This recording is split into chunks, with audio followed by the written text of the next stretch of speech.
My starting point when it comes to the consideration of any issue relating to free speech is my passionate belief that the second most precious thing in life is the right to express yourself freely.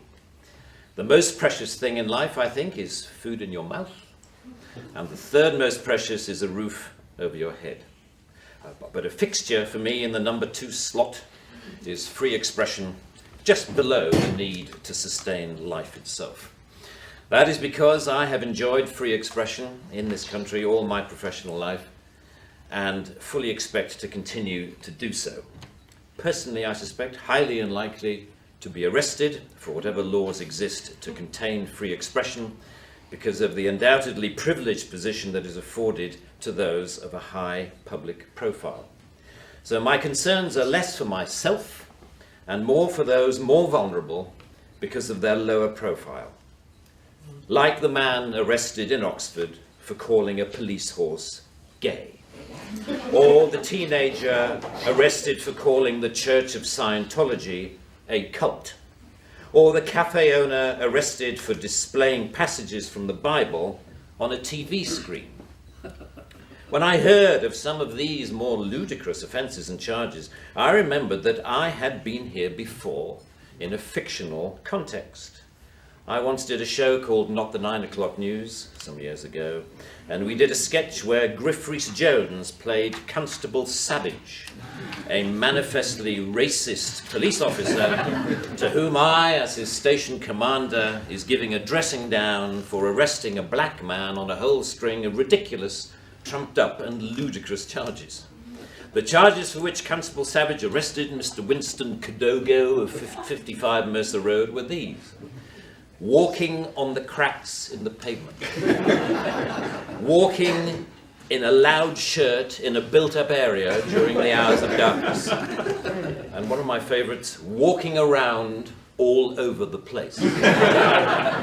He was also arrested for urinating in a public convenience and looking at me in a funny way. Who would have thought that we would end up with a law that would allow life to imitate art so exactly? I read somewhere a defender of the status quo claiming that the fact that the gay horse case was dropped after the arrested man refused to pay the fine, and that the Scientology case was also dropped at some point during the court process, was proof that the law was working well, ignoring the fact that the only reason these cases were dropped was because of the publicity that they had attracted. The police sensed that ridicule was just around the corner and withdrew their actions. But what about the thousands of other cases that did not enjoy the oxygen of publicity, that weren't quite ludicrous enough to attract media attention? Even for those actions that were withdrawn, people were arrested, questioned, taken to court, and then released. That isn't a law working properly. That is censoriousness of the most intimidating kind, guaranteed to have, as Lord Deer says, a chilling effect on free expression and free protest. Parliament's Joint Committee on Human Rights summarised, as you may know, this whole issue very well by saying, while arresting a protester for using threatening or abusive speech may, depending on the circumstances, be a proportionate response, we do not think that language or behaviour that is merely insulting should ever be criminalised in this way. The clear problem with the outlawing of insult is that too many things can be interpreted as such. Criticism is easily construed as insult by certain parties. Ridicule easily construed as insult. Sarcasm, unfavourable comparison, merely stating an alternative point of view to the orthodoxy can be interpreted as insult. And because so many things can be interpreted as insult, it is hardly surprising that so many things have been, as the examples I talked about earlier show. Although the law under discussion has been on the statute book for over 25 years, it is indicative of a culture that has taken hold of the programs of successive governments, that with the reasonable and well-intentioned ambition to contain obnoxious elements in society, has created a society of an extraordinarily authoritarian and controlling nature. That is what you might call the new intolerance, a new but intense desire to gag uncomfortable voices of dissent. I am not intolerant, say many people, say many softly spoken, highly educated, liberal-minded people. I'm only intolerant of intolerance. And people tend to nod sagely and say, oh yes, wise words, wise words. And yet if you think about this supposedly inarguable statement for longer than 5 seconds, you realize that all it is advocating is the replacement of one kind of intolerance with another, which to me doesn't represent any kind of progress at all. Underlying prejudices, injustices, or resentments are not addressed by arresting people. They are addressed by the issues being aired, argued, and dealt with, preferably outside the legal process. For me, the best way to increase society's resistance to insulting or offensive speech is to allow a lot more of it. As with childhood diseases, you can better resist those germs to which you have been exposed. We need to build our immunity to taking offense so that we can deal with the issues that perfectly justified criticism can raise. Our priority should be to deal with the message, not the messenger.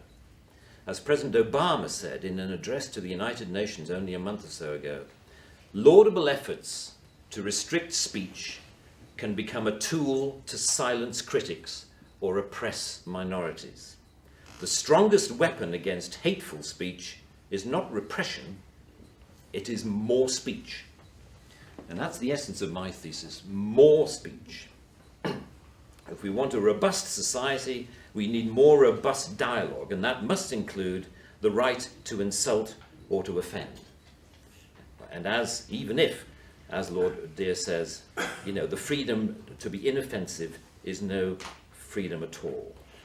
The repeal of this word in this clause will be only a small step, but it will, I hope, be a critical one in what should be a longer-term project to pause and slowly rewind a creeping culture of censoriousness.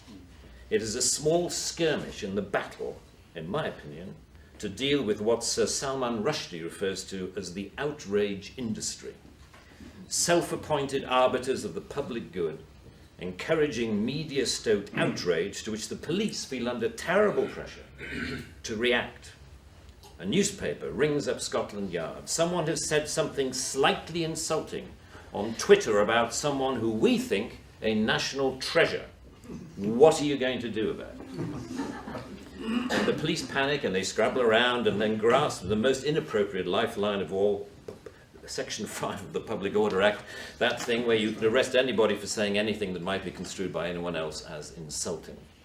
They don't seem to need a real victim. They need only to make the judgment that somebody could have been offended if they had heard or read what has been said. The most ludicrous degree of latitude. The storms that surround Twitter and Facebook comment have raised some fascinating issues about free speech, which we haven't really yet come to terms with.